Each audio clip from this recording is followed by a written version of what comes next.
Ciao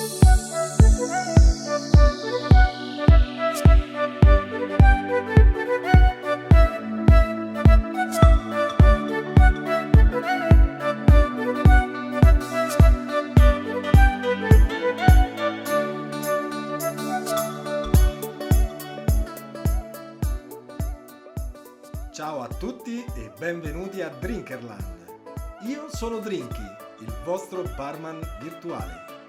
Lo sapevate che probabilmente il nome del cocktail Margarita proviene da Marjorie King, un'attrice dei primi anni del Novecento che poteva bere solo tequila a causa di un'allergia.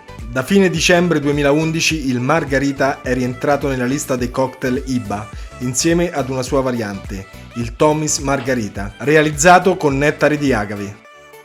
Il Margarita è un cocktail after dinner a base di tequila, ideale da sorseggiare dopo cena in una serata in compagnia, ma può essere anche un ottimo drink da aperitivo.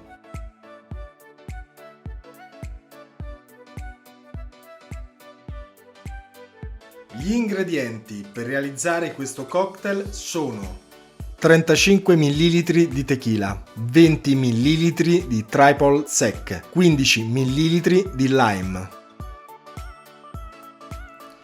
Per realizzare questo cocktail dovrete mettere del ghiaccio spezzettato in un bicchiere da margarita e farlo raffreddare per 3 minuti. Togliere il ghiaccio e bagnare il bordo con una fetta di lime cospargendo l'orlo con il sale. Aggiungere in uno shaker il succo filtrato di un lime, la tequila e il triple sec e shakerate energicamente per qualche secondo. Versare il succo nella coppa da margarita e servire.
Il vostro cocktail è pronto, mi raccomando, bevete con moderazione e mai prima di mettervi alla guida.